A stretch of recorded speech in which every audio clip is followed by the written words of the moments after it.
जमीन के अधिकार को लेके आज की वर्तमान परिस्थिति क्या है उसको लेके ये पश्चिम बंग चाय मजदूर समिति का दूसरा वीडियो है। आज जो मजदूर है वो आज भी लेकिन बंधुआ मजदूर के रूप में है। आज चाय बागान के मजदूर को अपने घर या जमीन के बारे में कुछ भी जो बोलना हो उसके ऊपर प्रबंधन के मैनेजमेंट का पूरा कंट्रोल है। और जब भी चाहता है मैनेजमेंट, वो अगर मैनेजमेंट की बात ना सुने उन्हें बेदखल किया जाता है। हर एक मजदूर को अपने परिवार से एक ना एक व्यक्ति को बागान में काम करने के लिए देना ही पड़ता है, क्योंकि नहीं तो क्या होता है, वो एस्टेट के काम से दूर हो जाते हैं और वो उनको घर नहीं रहते। अगर घर या बिजनेस में कोई विस्तार करना है तो उसके लिए एनओसी लगती है और मैनेजमेंट के ऊपर पूरा निर्भर करके रहना पड़ता है। तो लेकिन आज की परिस्थिति में एक दूसरा पहलू भी है, वो ये है कि लोग अब जमीन के अधिकार को लेके काफी बोलना शुरू किया है और ये आबादी अब ये अधिकार मांग रही है। इसके अलावा चाय श्रमिकों के परिवार में एक नया पीढ़ी शुरू हुआ है जो शिक्षित युवक युवतियों का है और जो इस अभाव को महसूस करता है कि उनके पास जमीन का अधिकार नहीं है। तो वो ये आंदोलन के बिल्कुल सामने खड़े होकर इस आंदोलन का नेतृत्व दे रहे हैं। सत्ताधारी दल लेकिन ये मुद्दा भी उठा रही है। तो जो जो लोग सत्ता में है वो क्यों इस मुद्दे को उठा रहे हैं? इसके कारण ये है कि चाय बागान का जो उद्योग है, चाय उद्योग एक सूर्यास्त उद्योग हो गया है। आस्ते आस्ते घटता जा रहा है और लोगों को नुकसान हो रहा है इस उद्योग में। ये सरकार की बेपरवाही की वजह से ही हुआ है। लेकिन चाय बागान के जो मालिक हैं या दूसरे व्यवसायी हैं, वो देखते हैं कि इतनी जमीन पड़ी हुई है, इससे इतना लाभ नहीं हो रहा है, इसलिए वो लोग चाहते हैं इस जमीन को मुक्त करने के लिए, जिससे वो लोग इसको अलग अलग कामों पे लगा सके, जैसे जमीन की सट्टेबाजी, जैसे घर बनाना, जैसे टूरिज्म के लिए, ई टूरिज्म के लिए। इसलिए मालिकों के हित के लिए भी जमीन के बाजार को मुक्त करने की जरूरत है। तो सरकार ने ये भी देखा है, एक और चीज जो उनके दिमाग में खेल रही है, जो सत्ताधारी दल है, वो ये है कि पूरा जो उत्तर बंगाल का चाय क्षेत्र है वो उनके हाथ से निकल चुका है। उनके ना एमएलए हैं यहाँ पे, ना एमपी हैं। तो वो लोग इस जो राजनीतिक रूप से ये निकल गया उनके हाथों से, इसको वो लोग वापस लेना चाहते हैं। इसकी वजह से भी चुनावों के से पहले ही इन्होंने चाय के बागान की जमीन को का मुद्दा को लेके लोगों के पास जाना शुरू किया है और कोशिश कर रहे हैं अपने वोट वापस लेने के लिए। तो एक तीर से दो निशाने लग रहे हैं। एक तो राज्य सरकार की योजना से चाय बागान श्रमिकों को जमीन का अधिकार मिल रहा है। उसके अलावा जो कर रहे हैं वो है कि जमीन का बाजार मुक्त हो जा रहा है, जिससे व्यवसाय को लाभ हो रहा है और लोगों के वोट भी वो लोग हासिल कर पा रहे हैं। तो इस तरह से उन्होंने चाय बागान के श्रमिकों के जमीन के अधिकार को लेके ये नया मुद्दा उनके दिमाग में भी आना शुरू हुआ है और सत्ताधारी दल भी इसको लेके आगे बढ़ रही है। इन्होंने 1 अगस्त 2023 को पश्चिम बंगाल सरकार ने एक योजना की घोषणा की है, जिसके माध्यम से लोगों को घर का पट्टा दिया जाएगा। भूमिहीन चाय मजदूरों के लिए घर का पट्टा, इस तरह से स्कीम का नाम दिया गया है। इस स्कीम में क्या लिखा है? इस योजना में लिखा गया है कि लोगों को जमीन कैसे मिलेगी। तो इसके बारे में अगर हम देखें योजना को तो कुछ चीजें ध्यान देने लायक हैं। सबसे पहले तो उन्होंने कहा है कि जो चाय बागान के मजदूर हैं वो इस जमीन पे रह रहे हैं जिनके ऊपर उनका कोई अधिकार नहीं है।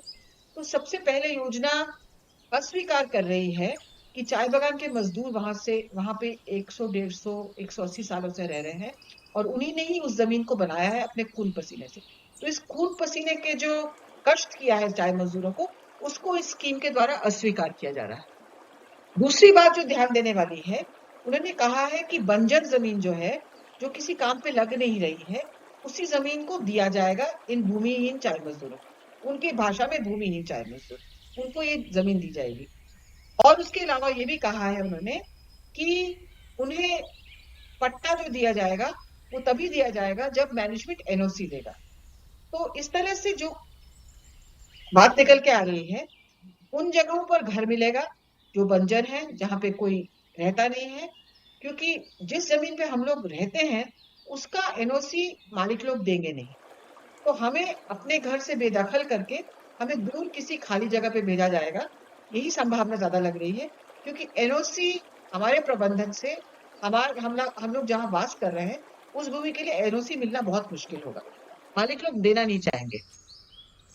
चौथी बात जो ध्यान देने वाली है इस योजना में, वो ये है कि हर एक को 5 डेसिमल जमीन दी जाएगी, और 5 डेसिमल से अधिक जमीन दी नहीं जाएगी, जबकि हम लोग कई लोग 5 डेसिमल से ज्यादा जमीन पर रह रहे हैं।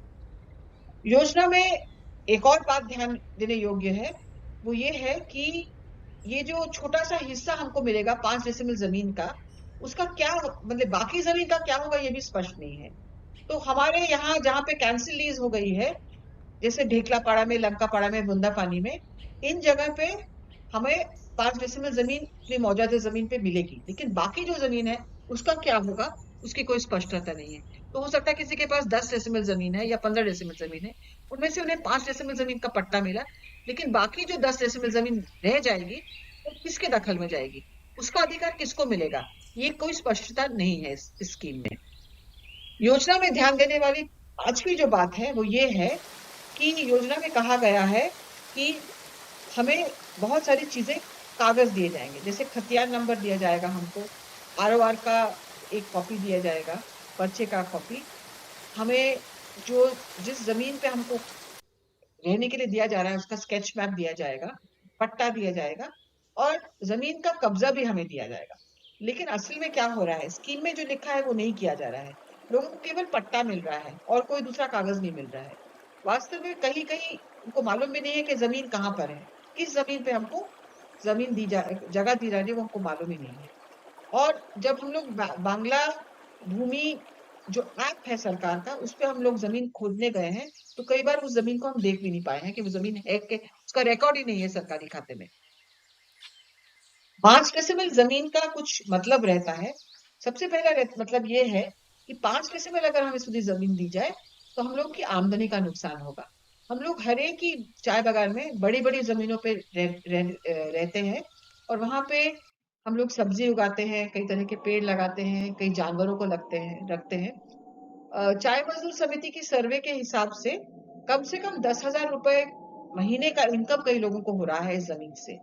अगर ये जमीन हमसे ले ली गई और हमें सिर्फ 5 डेसिमल दिया गया, तो ये पूरा जो आय का हमारा इनकम का सोर्स है वो पूरा सूख जाएगा, हमें और इनकम वहां से नहीं होगा। तो 5 डेसिमल जमीन का मतलब है आमदनी का नुकसान। 5 डेसिमल जमीन का मतलब है संस्कृति का टूटना। कैसे इसकी ये बात कर रहे हैं हम लोगों के बीच में हमने फिर से सर्वे करके देखा है कि 23 तरह के अनुष्ठान होते हैं, त्योहार होते हैं, धार्मिक रीति रिवाज पालन किया जाता है चाय बागान के लोगों के द्वारा। इनमें से 15 ऐसे ऐसे रीति रिवाज हैं जो हमारे अपनी जमीन पे हम लोग पालन करते हैं, घर की जमीन पर ही, सारनाथ स्थल है वहां पर, और बाकी जो चीजें हैं वो गांव की जमीन पे किया जाता है। 5 डेसिमल जमीन अगर हमारे पे रहेगी तो हम कहाँ पे सारनाथ स्थल बनाएंगे, और कहाँ पे ये पूजा पार्वण सब करेंगे हम लोग। खाली जमीन पर 5 डेसिमल अगर दिया जाएगा हमको, तो इसका ये भी मतलब है कि समुदाय टूट जाएगा। कई जगह पे ये कहा जा रहा है कि सरकार एनओसी देगी तब वो लोग हमें जमीन देंगे, तो हमारे लेबर लाइन की जमीन हमें मिलेगी कि नहीं इसका कोई निश्चयता नहीं है। जमीन कई बार हमको बाहर भी मिल सकती है। तो बंजर जमीन पर, खाली जमीन पर अगर हमें लेके चले जाएंगे, तो हमारा जो लेबर लाइन की जमीन जो है जहाँ पे हम लोग रह रहे हैं वो पूरा टूट जाएगा। तो इस तरह से हमारा पूरा परिवार ही टूट जाएगा, क्योंकि विस्तारित परिवार में हम लोग इस जमीन पे रहते हैं, आसपास में हमारे भाई रहते हैं, माता पिता रहते हैं, बहुत सारे लोग रहते हैं, रिश्तेदार रहते हैं, और उनको सबको लेके एक छोटा सा गांव या टोला हमारा बन गया है लेबर लाइन में। लेकिन अगर हमें वहां से उठा के किसी और जगह पर फेंक दिया जाएगा, तो ये पूरा जो चीज है ये टूट जाएगा, ये पूरा जो हमारा समुदाय है ये टूट जाएगा। अभी हम लोग एक दूसरी बात पे आते हैं 5 डेसिमल को छोड़ के, वो है पैसे की बात पर। तो पैसे की बात 3 जनवरी 2024 को चाय सुंदरी एक्सटेंशन स्कीम, चाय सुंदरी विस्तार स्कीम की घोषणा की गई है सरकार द्वारा। इसमें कहा गया है कि कैसे हम लोग को पैसा मिलेगा। जमीन की तो बात हम कर चुके हैं, अब पैसे की बात करें कि 5 डेसिमल जमीन की तो बात हमने कर ली, अब पैसा घर बनाने के लिए सरकार किन शर्तों पे दे रही है। चाय सुंदरी विस्तार योजना की शर्तें ये हैं कि केवल उन्हीं लोगों को पैसा मिलेगा जिनके पास सरकारी पट्टा है, और हर एक को 1,20,000 रुपया मिलेगा। उस 1,20,000 के बीच में 1 वर्ष के बीच में हमें 25 वर्ग मीटर का घर बनाना पड़ेगा, पक्का घर। और अगर हमारा पक्का घर है, उसके साथ एक दूसरा घर बनाना पड़ेगा जो है 25 मीटर का, 25 वर्ग मीटर का। अब ये जो ठेकेदार की कोई उपयोग नहीं है, हमें खुद ही घर बनाना है। और हमें पैसा 3 किस्तों में मिलेगा। सबसे पहले 60,000 रुपया, उसके बाद जब हमारा घर खिड़की तक बन जाएगा तो फिर से 40,000 रुपया, और पूरा होने पे 20,000 रुपया, पक्का छत हो जाने पे 20,000 रुपया। किस किस को जमीन ये पैसा नहीं मिलेगा? तो 3 तरह के लोग हैं जिनको पैसा नहीं मिलेगा। एक तो है जो सरकारी या स्कूल में स्थायी नौकरी करते हैं, परमानेंट जो कर्मचारी हैं, उन्हें नहीं मिलेगा, सरकारी कर्मचारी परमानेंट। और जिनके पास 25 वर्ग मीटर का घर पहले से ही है, उन्हें भी पक्का घर होना चाहिए, उन्हें भी नहीं मिलेगा ये पैसा। और जिन्होंने पहले से किसी सरकारी योजना से लाभ उठाया है, उन्हें भी ये पैसा नहीं दिया जाएगा। लेकिन बहुत स्पष्ट रूप से इस चाय सुंदरी विस्तार स्कीम में बोला गया है, पहले पट्टा फिर पैसा। चाय सुंदरी विस्तार योजना में घर बनाने के लिए पैसा उन्हीं को मिलेगा जिनके पास 5 का पट्टा है। तो पहले पट्टा फिर पैसा। लेकिन वास्तव में क्या हो रहा है? वास्तव में लोगों को बेवकूफ बनाया जा रहा है। बोला जा रहा है कि आप दस्तावेज दें, अपने बैंक अकाउंट का नंबर दें, अपना आधार कार्ड दें, ये दे वो दे, और नेता लोग या सरकारी लोग आके ये सब चीजें ले रहे हैं हमसे और कह रहे हैं उसके देने पर ही हमको पैसे हमारे अकाउंट में घुस जाएंगे, जो कि सच नहीं है। जब तक पट्टा नहीं मिलेगा हमें पैसा नहीं मिलेगा। नेताओं से डरकर और झूठे वादों से बेवकूफ बनकर हमारे लोग भी जल्दी जल्दी से जाके ये दस्तावेज जमा दे रहे हैं और जल्दबाजी कर रहे हैं। भीड़ हो रही है बगानों में, सभी भाग भाग कर ये दस्तावेज जमा दे रहे हैं और सोच रहे हैं कि अगर नहीं देंगे तो पैसा ही नहीं मिलेगा हमको। सरकारी आवास, तो इस तरह से कई गलत चीजें की जा रही हैं। सरकारी आवास योजना अगर हो, घर की योजना या जमीन देने की योजना, उसके कुछ कदम होने चाहिए, उसके कुछ निर्दिष्ट कुछ चरण हैं जिनका पालन करना पड़ता है सरकार को। तो ये चरणों की हम ये स्टेप्स की बात करते हैं हम लोग। पहला कदम है कि उन्हें चिन्हित करना है, पहचान करनी है कि कहाँ पे हमें जमीन देंगे, और उस जमीन का फिर मापजोख करना है।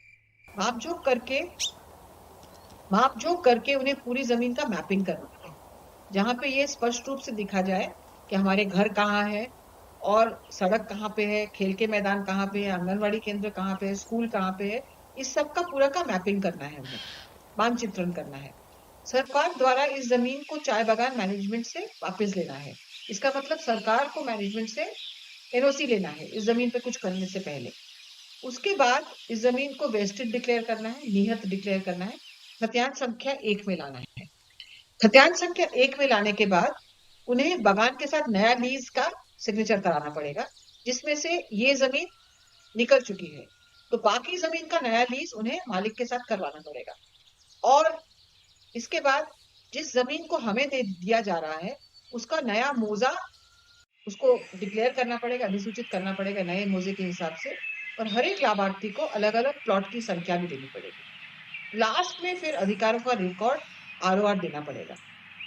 इन 8 चीजों को करने के बाद ही सरकार पैसा दे सकती है हमको। और अगर इस तरह से ना किया जाए तो बहुत सारी चीजें बीच बीच में छूट जा रही हैं। जैसे वर्तमान जो सरकार की प्रक्रिया है, उसमें ये देखा जा रहा है कि पहले हम उससे दस्तावेज ले जा रहे हैं और पैसा देने का वादा किया जा रहा है। लेकिन योजना में तो पहले पट्टा फिर पैसा, ये तो बोला ही गया है। तो ये हमें बेवकूफ बनाया जा रहा है और कोई मैपिंग नहीं की जा रही। दूसरी चीज जो है वो कोई मैपिंग नहीं की जा रही है। बोला है जमीन दिया जाएगा आपको, लेकिन कहाँ पर जमीन, हमारे जो अपने क्वार्टर है उनकी मैपिंग करना, हमारे लेबर लाइन की मैपिंग करना, ऐसा कुछ नहीं किया जा रहा है। इसके अलावा 5 दिसंबर योजना से में स्पष्ट नहीं किया जा रहा है कि सरकारी प्रबंधन अगर प्रबंधन से एनओसी नहीं प्राप्त करता है तो क्या होगा। कई चाय बागानों में ऑलरेडी प्रबंधन ने एनओसी देने से इनकार कर दिया, विशेष करके लेबर लाइनों के लिए एनओसी देने में। व्यक्तिगत लाभार्थियों के लिए कोई प्लॉट नंबर भी नहीं दिया जा रहा है। पट्टे दिए जाने के बावजूद कई लोगों को पता नहीं है जमीन कहाँ पर है। इसके अलावा वर्तमान सरकारी प्रक्रिया में जो समस्याएं हैं वो ये है कि कई लोगों के पास कृषि भूमि के लिए जमीन है, वो भी प्रबंधन द्वारा उन्हें दी गई थी। बहुत सालों से वहां पे 100 सालों से वहां पे खेती की जा रही है, लेकिन वो जमीन क्या वापस मिलेगी लोगों को, उनके ऊपर अधिकार मिलेगा कि नहीं, ये भी कुछ नहीं बोला जा रहा है। और 5 डेसिमल की जो जमीन दी जाएगी, उससे अगर ज्यादा जमीन होगी, उस जमीन का क्या होगा वो भी स्पष्ट नहीं है। तो और भी कुछ प्रश्न है जिसका उत्तर नहीं है। अगर नियोक्ता आपत्ति करेंगे, मैनेजमेंट अगर आपत्ति करेगी, उसके साथ सरकार कैसे निपटाएगी उन आपत्तियों को। दूसरा है कि अगर भविष्य में चाय बागान में प्रवेश करने वाले नए श्रमिक आएंगे, उनका क्या होगा, उन्हें कहाँ कर दिया जाएगा। ये जमीन तो सब हम लोग अगर ले लेंगे, तो नए श्रमिक अगर आएंगे, उनका क्या किया जाएगा। और लास्ट में सरकार इस जमीन पर जो जो हमको बेदखल कर रही है, उस जमीन पे क्या योजना बना रही है। हमें 5 डेसिमल देके बाकी जमीन को क्या किया जाएगा, किसी बिजनेसमैन को दिया जाएगा, किसी दूसरे उद्योग को दिया जाएगा। इसका प्रभाव भी हमारे जीवन पे पड़ेगा। तो ये भी हमको जानने की जरूरत है कि इस जमीन का क्या होगा। तो अभी हम आते हैं आंदोलन पर। आंदोलन चल रहा है जमीन का, और ये काफी जोर पकड़ चुका है। विशेष करके दार्जिलिंग में बहुत जोर पकड़ा है इस आंदोलन ने। और दार्जिलिंग में जब सर्वे करने आए थे 5 डेसिमल का, बहुत जोरों का प्रतिवाद किया गया था। उसकी वजह से सरकार ने अपना जो अधिसूचना थी, उसको वापस ले लिया है और नई अधिसूचना जारी की है, जिसमें कहा गया है कि जिस जमीन पे लोग रहते हैं उसकी मैपिंग की जाएगी। उसी तरह से तेरई के इलाके में भी श्रमिकों ने जोरदार आंदोलन किया है और करीब 30,000 से अधिक लोगों ने आवेदन दर्ज किया है बीएलआरओ में, जहां पे उन्होंने कहा है हमारी ये जमीन है, रिकॉर्ड किया है जमीन को और बोला है हमें हमारी जमीन का अधिकार दिया जाए। इसके अलावा द्वारस में भी आंदोलन शुरू हुआ है। द्वारस के आंदोलन में मजदूरों के प्रतिवाद की वजह से, उनके जोर शोर से बाधा देने की वजह से कई जगह पे सरकारी जो ऑफिशियल्स हैं उनको वापस जाना पड़ा है, और कई जगह पे उन्हें उत्तर भी देना पड़ रहा है कि क्या हुआ है और क्या करने जा रहे हैं वो लोग। तो हमारी मांगे क्या है। हमारी 3 मांगे हैं। सबसे पहली मांग ये है कि प्रत्येक परिवार को 5 डेसिमल जमीन देने वाली 1 अगस्त की अधिसूचना को वापस दें। जो अधिसूचना की गई थी 1 अगस्त 2023 को, वो हमारे जो स्वार्थ है, हमारा हम जो चाहते हैं उसके विरोध में है। इसलिए हम लोग चाहते हैं उसको बातिल किया जाए।